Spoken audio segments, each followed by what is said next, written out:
Hey everybody, hello and welcome back to channel Info Island. And guys, we are back again with an exam analysis video. और आज हो गई है 22 अगस्त और 22 अगस्त का आपका आरआरबी एनटीपीसी यूजी का एग्जाम कंडक्ट करवाया जा चुका है, जिसमें गाइज आज यानी कि 22 अगस्त के फर्स्ट शिफ्ट के आपके आरआरबी एनटीपीसी यूजी के एग्जाम्स में पूछे गए जितने भी जीके जीएस एंड कंप्यूटर के जो क्वेश्चंस हैं वो आज हम इस वीडियो में डिस्कस करने वाले हैं, यानी कि हम आपको कंप्लीट पेपर एनालिसिस प्रोवाइड कराएंगे। ओके, अगर किसी भी तरह का कोई क्वेरी होता है तो जरूर से कमेंट करके पूछ लेना, we will answer all of those queries.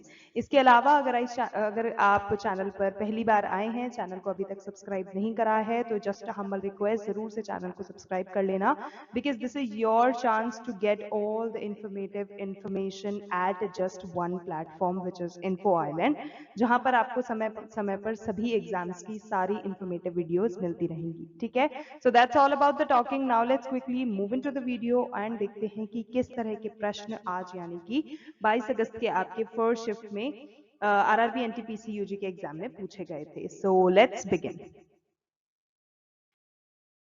So guys, सबसे पहला important question आपको पूछा गया था that how many acts have been amended by introducing the Union Territory Act in the year 2025? So guys, इसका correct answer हो जाएगा number 3, मतलब 3 ऐसे act हैं उनको amend करा गया है जब Union Territory Act को साल 2025 में introduce किया गया। ठीक है, वो अमेंड किए गए हैं। इसके अलावा who introduced the railways amendment bill in the Rajya Sabha? So guys, it is Ashwini Vaishnaw, जिन्होंने जो रेलवे अमेंडमेंट बिल है, ठीक है, उसको राज्यसभा में इंट्रोड्यूस करा है।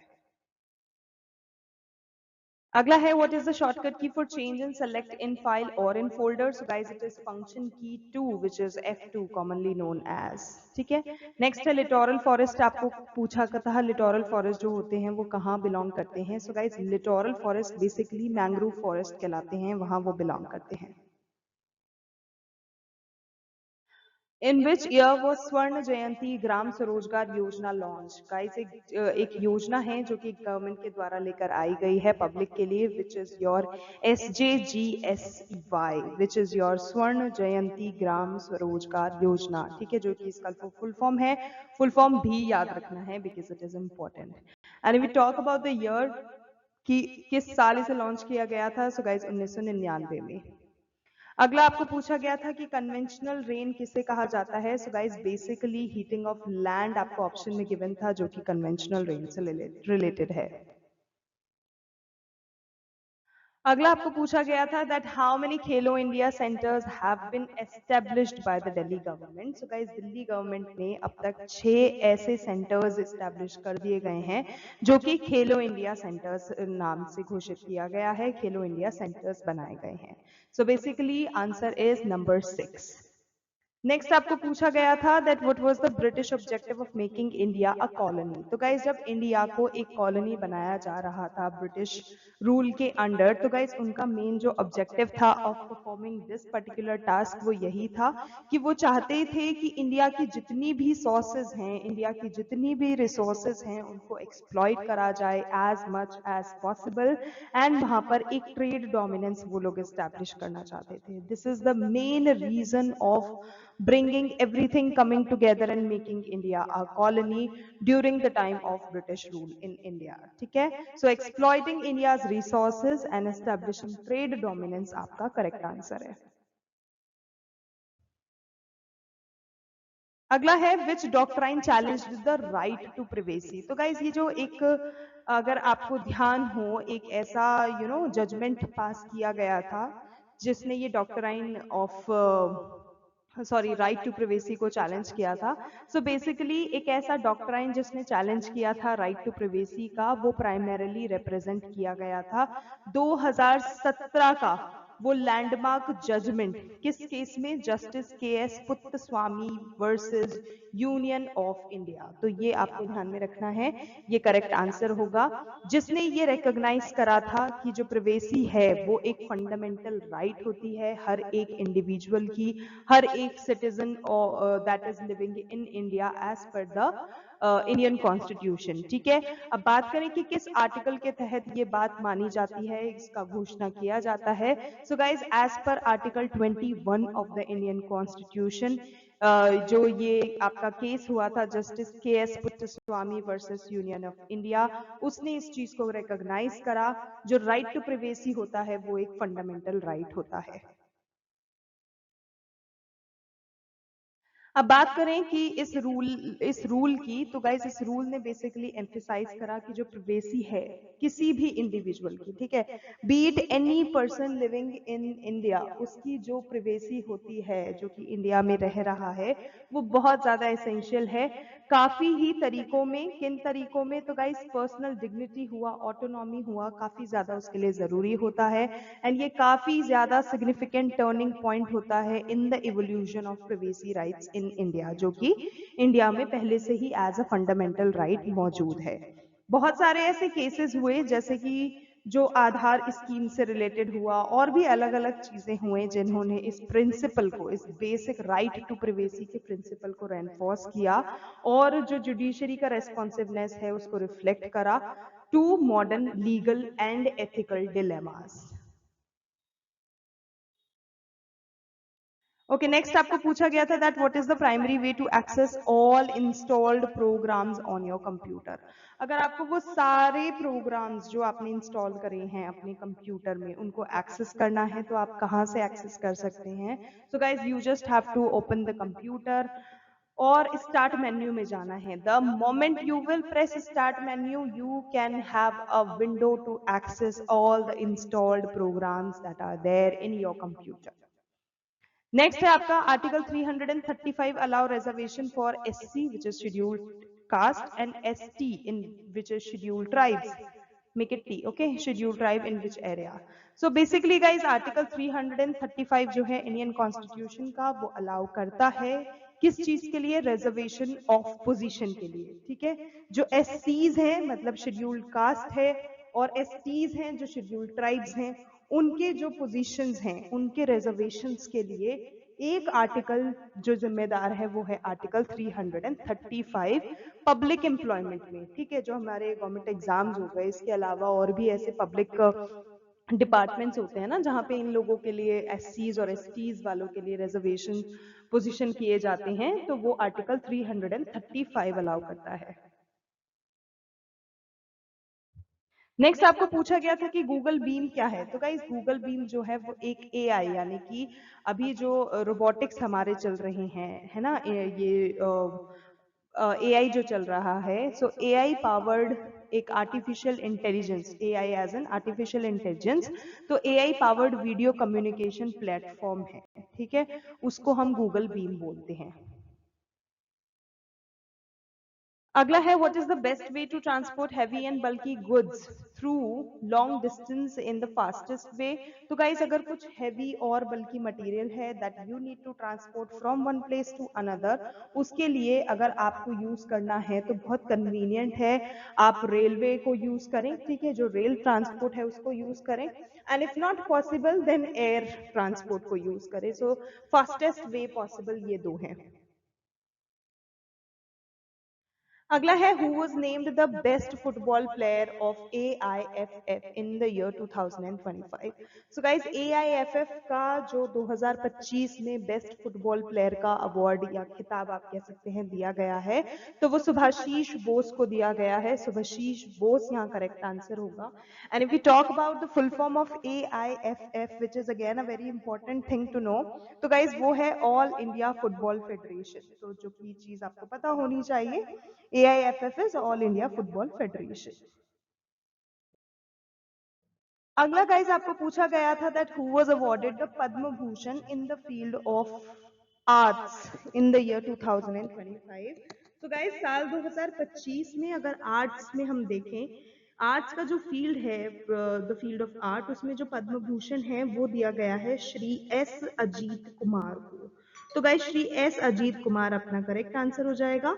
2025 में जो पद्म भूषण है in the field of art वो अवार्ड किया गया है टू श्री एस अजीत कुमार।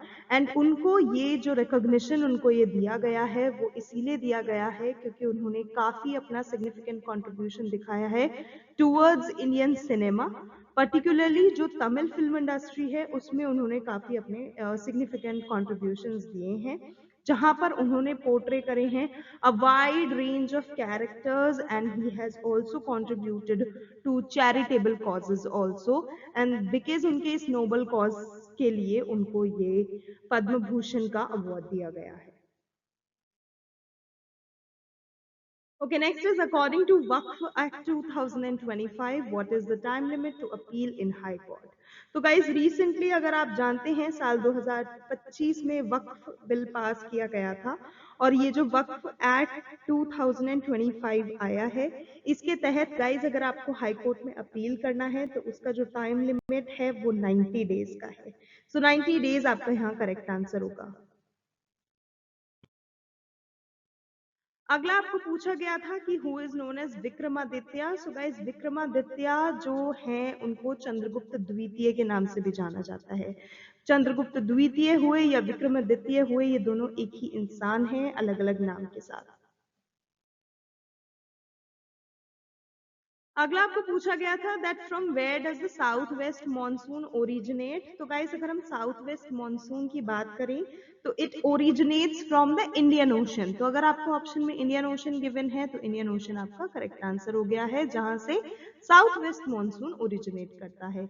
और अगर और ज्यादा स्पेसिफिकली आपको बताना है तो और ज्यादा स्पेसिफिकली अगर हम बताएं तो it originates from Bay of Bengal and the Arabian Sea. ठीक है, that is more specific information about the origination of this southwest monsoon. ये जो विंड्स होती हैं, ये जो साउथ वेस्ट मानसून की जो विंड्स होती हैं, इनमें मॉइस्चर लेडियन एयर होती है जो कि इंडियन सब कॉन्टिनेंट के तरफ मूव करती है, जिससे कि क्या होता है लो प्रेशर क्रिएट होता है और बहुत ही ज्यादा हैवी रेनफॉल होती है जब मॉनसून सीजन आकर करता है, जो कि टिपिकली अगर हम देखें जून से लेके सितंबर तक रहता है। And as you guys can see it's the month अगस्त गोइंग ऑन और अभी रेनफॉल तो चालू ही है। तो जून जुलाई अगस्त एंड सितंबर दीज आर द मंथ्स जहां पर इस टाइम पर हेवी रेनफॉल देखने को मिलता है because of all these circumstances. अब ये जो मूवमेंट होता है ना ये इंटर ट्रॉपिकल कन्वर्जेंस जोन कहलाता है। ठीक है, दिस ITCZ, ये जो इंटर ट्रॉपिकल कन्वर्जेंस जोन मैंने बताया ना आपको, इसका जो मूवमेंट होता है वो भी काफी एक क्रूशियल रोल प्ले करता है in the formation of these winds. तो आपको ITCZ भी ध्यान रखना है। Okay, next is what was the verdict of Keshwananda Bharati case which happened in the year 1973.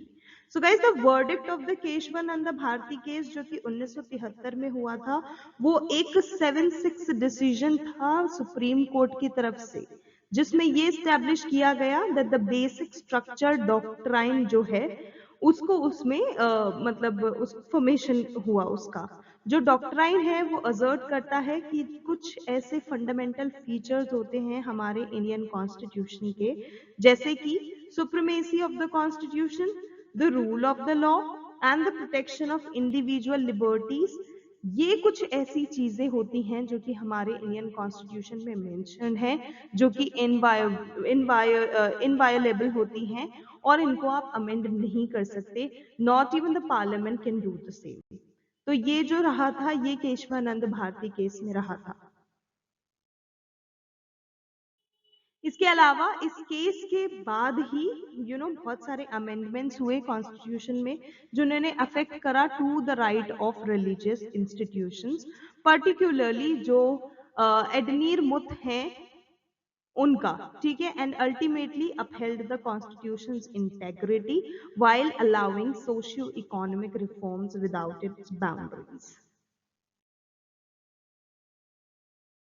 Okay, next question था कि which language did Amir Khusro contributes to the development of. तो guys इसमें मेन दो जो लैंग्वेजेस हैं वो एक तो है हमारी हिंदुस्तानी उर्दू एंड दूसरा आ जाएगा पर्शियन लैंग्वेजेस। ठीक है, जो आमिर खुसरो हैं सिग्निफिकेंटली उन्होंने कंट्रीब्यूट करा है to the development of Hindustani Urdu and Persian languages. ये उनके मेन कॉन्ट्रीब्यूशंस में से कुछ चीज है। उन्होंने उनको जो फादर ऑफ कवाली के नाम से उनको बुलाया जाता था एंड उन्होंने काफी ज्यादा एक क्रूशियल रोल प्ले करा था इंडियन क्लासिकल म्यूजिक की, आप कह सकते हो जर्नी में, उसको अच्छे से शेप करने के लिए, उसको बेटर बनाने के लिए उन्होंने काफी क्रूशियल रोल प्ले करे थे। उनका जो काम था, जो कि तुर्की, पर्शियन और इंडियन कल्चरल इन्फ्लुएंसेस से मिलकर बना था, ठीक है, जिससे कि वो एक अलग ही पिवटल फिगर बन चुके थे in the evolution of literary and musical traditions that were happening in the Indian subcontinent that time. Okay, अगला क्वेश्चन आपको पूछा गया था that in which Indian city hosted the women's kabaddi world cup 2025। तो guys, साल 2025 में जो वर्ल्ड कप जो विमेंस कबड्डी वर्ल्ड कप खेला गया है, वो खेला गया था आपका राजगीर, जो कि एक डिस्ट्रिक्ट है बिहार का, तो राजगीर में। Okay, next we have which institution proposed the development of the world's smallest semiconductor chip in the year 2025? So guys, the Indian Institute of Science, which is IISC Bangalore, इसका correct answer होगा, because it is the Indian Institute of Science only, मतलब बैंगलोर का जो है, जिसने ये propose करा है कि उन्होंने वर्ल्ड का सबसे छोटा सेमीकंडक्टर चिप डेवलप करा है साल 2025 में। और ये जो इनिशिएटिव है, जो उन्होंने ये लिया है, उसका एम यही है जिससे कि वो क्रिएट कर सके एंगस्ट्रॉम स्केल चिप्स, जो कि एडवांस्ड 2D मटेरियल्स को यूज करके बनाई जाती हैं, ठीक है, जिससे क्या होगा, इंडिया को वो पोजीशन मिलेगा as a leader in next generation semiconductor technology में, क्योंकि समहाउ उससे India will grab a position of producing next generation semiconductor technology. और ये प्रोजेक्ट है, ये भी उनका मतलब मोटो ये भी है कि वो डेवलप करें इंडिजीनियस सेमीकंडक्टर टेक्नोलॉजी, जिसमें अगर हम बजट की बात करें तो उनका जो बजट है वो है अराउंड 500 करोड़ रुपीस का for over 5 years. Okay, next question है, which organizations released the corruption perceptions index in the year 2025? So guys, it is Transparency International, ठीक है, जो corruption perceptions index है, which is your CPI, वो 2025 में उन्होंने release करा है transparency international, which is your correct answer. अब ये जो इंडेक्स है, ये रैंक करेगा अ टोटल ऑफ 180 कंट्रीज, जो कि उनके जो level of public sector corruption जो होता है ना, उस पे बेस्ड होगा, जिसमें डेटा को यूज किया जाएगा अलग अलग इंडिपेंडेंट सोर्सेज से। Okay, next we have which article of the Constitution states that the DPSP as in Directive Principle of State Policy, कि ये किस आर्टिकल में लिखा हुआ है that the DPSP are non-justiciable in courts? तो गाइस, आर्टिकल 37 जो है, ये इस चीज से रिलेटेड है, और ये स्टेट करता है that the article of the Constitution, जो कि ये स्टेट करता है directive principle of state policy, वो नॉन जस्टिसिएबल होते हैं। ये है हमारा आर्टिकल 37। सो आर्टिकल 37 आपका करेक्ट आंसर हो जाएगा। ये आर्टिकल जो है, ये स्पेसिफाई करता है दैट वाइल द डीपीएसपीज जो होते हैं वो फंडामेंटल होते हैं किसी भी कंट्री के गवर्नेंस में, लेकिन उनको आप एनफोर्स नहीं कर सकते किसी भी कोर्ट के द्वारा। इंस्टेड उनको आप as a moral and political directive ही यूज कर सकते हो स्टेट के लिए। Okay, next question. Which document promoted the spread of English education in India? So guys, it was English Education Act 1835, which actually did the job of promoting and spreading English education in India.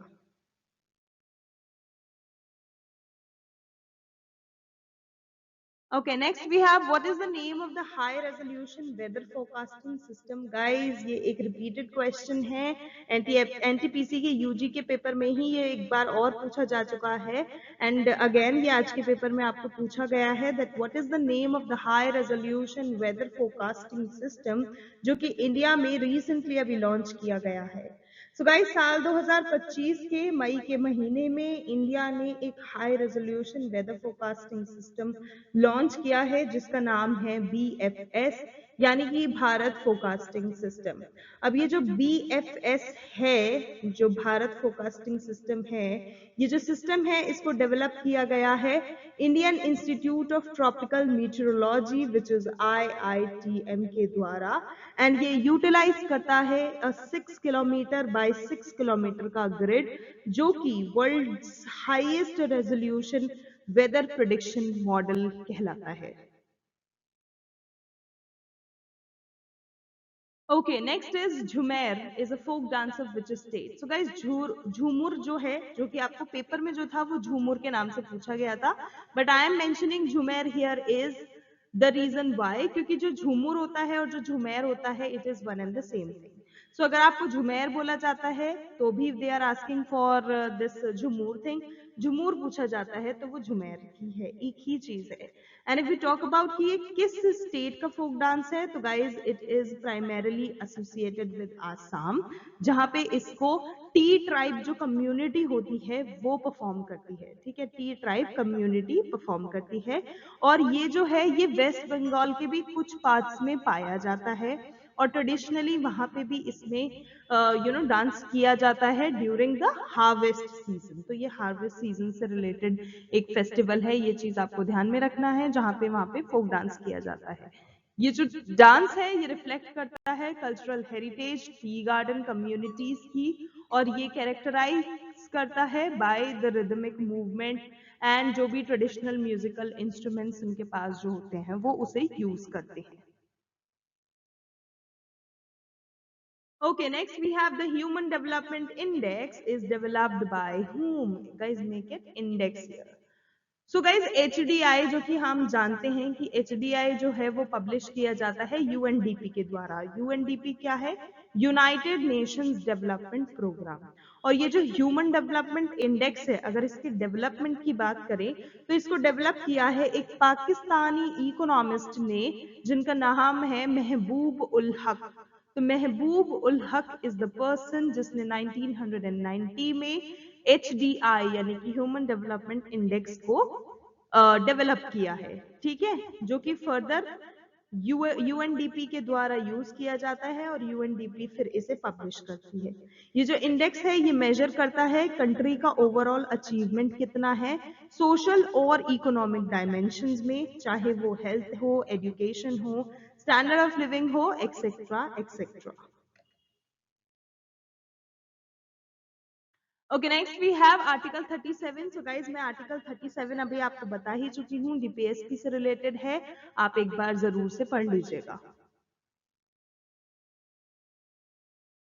Next we have what was the main reason to produce wheat in north west India. तो guys जो main reason है wheat cultivation का north west India में, वो यही है कि वहां पर फेवरेबल क्लाइमेटिक कंडीशंस का मौजूद होना बहुत बड़ी बात है। उसके अलावा वहां पर फर्टाइल एलुवियल सॉइल भी है।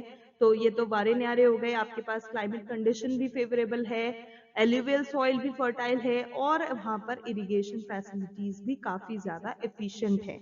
इसके साथ साथ वहां पर पॉलिसी इंटेंसिव्स भी मौजूद हैं, जिसके कारण it made this particular region a major area जहां पर व्हीट फार्मिंग हो, और all of this happened after green revolution. Okay, next we have what was the main aim of first 5 year plan. So guys, जो first 5 year plan था उसका main aim था agriculture, और जो फर्स्ट 5 year प्लान था वो 1951 से 1956 तक चला था, जिसमें अगर उसके हम और फोकस्ड एरियाज देखें, जो कि एग्रीकल्चर एंड इरिगेशन तो था ही, फार्मिंग तो था ही, उसके अलावा कुछ और ऑब्जेक्टिव्स भी थे फर्स्ट 5 year प्लान के। वो क्या थे? Let me just tell you that.